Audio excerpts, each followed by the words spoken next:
For so long, I felt empty, uneasy, anxious, and overall just a shell of myself. I could never figure it out. I would try my hardest to analyze my life and pinpoint the reasons behind it. At first, I thought it was that I needed to achieve more, so I worked on my physical fitness, chased money, and tried to acquire status. Along the way, I bumped my head numerous times trying to be someone that I am not. Eventually, letting go of the idea of who I should be and living in the present moment allowed my mind to finally be at ease. Before I explain how I reached this conclusion, let me explain a bit about myself and how I got here. So, I'm 28 years old right now. Growing up, I loved playing video games and was always good at school. When I was a kid, my parents would always buy me video games whenever I got good grades. So, I had to get the best grades possible. I got bullied sometime in the sixth grade, and after that, my life shifted in a way because I wanted validation and to be accepted by others. So, throughout high school, I became this quote unquote popular kid that got along with everyone because one, I was a nerd at heart, but two, I was pretending to be something I was not so I could quote unquote fit in and not be bullied again. I had this fear of not being accepted.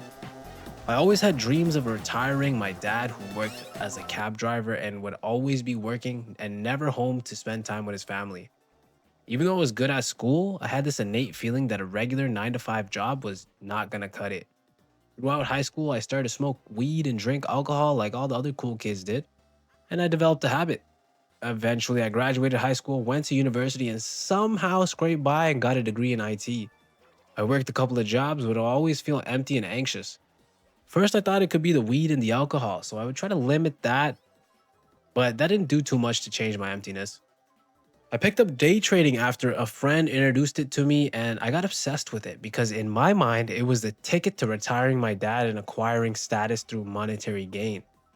I fumbled along the way, and even to this day, I'm still pursuing the dream of being able to make a full time income through day trading. Remember how I said I wanted to feel validated by others and I feared being bullied again or not fitting in?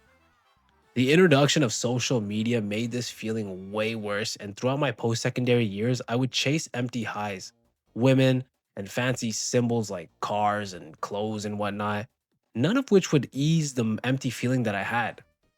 Things got even worse after 2022 when my mom got a rare autoimmune disease called GBS that led to her being paralyzed from the neck down. I became a full time caregiver for her, putting her needs above mine. Up until this point, I was living for myself, chasing pleasure in any way possible, and external validation from people I didn't care about. But when my mom almost died, it shifted the way I viewed life. Now I became more appreciative of each living moment. My mom spent 1 month in a coma in the ICU, then another 7 months in the hospital, and another 3 months in rehab before finally being able to come home to now laying in a bed almost all day. As you can imagine, life got even more stressful after this, and I started chasing money even more via day trading because I believed that money would solve all my problems. And yes, for the most part, money will solve a lot of issues, but chasing money or loving money will lead you to destroying yourself in the process. I learned this the hard way after losing a lot of money day trading, essentially gambling it in the markets because I was chasing it. Now I'm in the worst spot financially, but I feel more at ease than I have ever been in my life. Here are three major breakthroughs that I had. Number one is God. Now, this is the most controversial, but truthfully so, I asked God to reveal himself to me, and he started showing me signs. I learned to lean on God, and it helped me to ease my mind. I trust in God's plan. Everything happens for a reason, and the challenges that we all face are meant to strengthen our character so we can level up and rise above in order to march forward in life. I realized God could have taken my mom away, but instead he allowed her to live and made me her caregiver to correct my view on life. Because I was chasing empty highs before, but now that I've realigned myself with my core values and principles, I'm a much better person for it. I used to want this luxurious lifestyle that I saw on social media, and that's designed to trap us. You must figure out what you truly value and cherish in your life.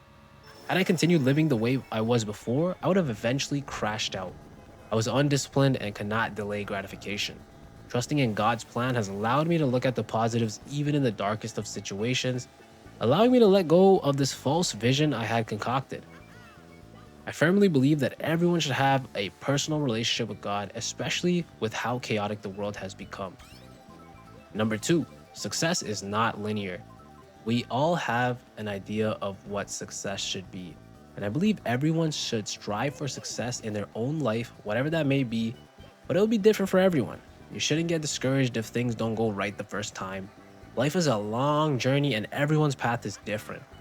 If you watch the stock market, then you know that during COVID, everything took a huge hit and a lot of people panicked. But some people viewed this as a temporary setback or even an opportunity and still invested. Those people understand this concept that life is not linear, and similar to how the S&P chart looks, you will face dips. But if you focus too hard on the smaller picture and not the grand scheme of things, then you will destroy yourself in the process. Understand that all of these setbacks are just opportunities for you to propel forward in life. Social media has also poisoned my mind into thinking that I needed to be a millionaire by 22 with a harem of women and living in a mansion with supercars. That's not the reality at all. Once I came to this realization, it helped me to let go of all the things that I would constantly worry about, focusing just on the things that I could control, the smaller actions that would compound over time into big results. Also to appreciate the times that you are down, because those moments are truly beautiful in their own way. Every day is a blessing, and we should not take that for granted. Number three, breaking free from addiction. This is arguably the most important thing I had to do in order to let go and not feel empty. Today's society runs on addiction. Everyone is addicted to something. Social media, vapes, zins, coffee, hustle culture, gambling, women, food, alcohol, partying, video games, weed, etc. Man, there are so many things I could list. To be honest, I listed a good few things that I was personally addicted to or I'm still struggling with. Social media is probably the worst thing on the list though. We can even say that your phone or devices in general. Life before these devices was much more calmer because they're designed to be addictive. We all fall into this digital world and eventually that skews our perception on life. This is why self-deletion rates have gone up and why people are getting weirder and weirder as the days go by. Honestly, our parents are right. It is the phone that is making us sick. I started placing limits on my device usage and I would say that's helped me tremendously. You can set time limits on your phone for apps, which I also recommend, especially if you find yourself doom scrolling often. Spending time in the real world will help you recalibrate with reality. Take a walk, leave your phone at home, pick up a book, try to immerse yourself in that. Spend time with your loved ones. Again, leave the phone on the side, at home, wherever, out of sight.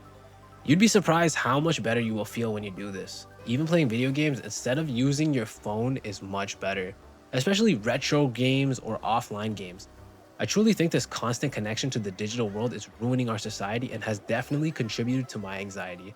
Now when I wake up, I don't touch my phone for 30 minutes and I stretch and meditate instead. That makes my day go so much better.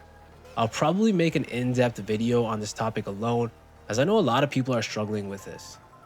Anyway, it's been a long rant, guys. To sum it all up, I've been chasing the social media style lifestyle for a good part of my life, but in the end, I don't truly need to anymore. It doesn't align with what I actually value and cherish in my life. I'm checking out from this twisted society and staying true to myself.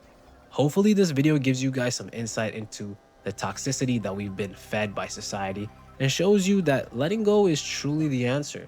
Let me know in the comments if you guys have struggled with this or any thoughts and points you'd like to add about becoming more calmer. Thank you guys for watching. Drop a like and subscribe if you haven't already. Stay frosty, my friends.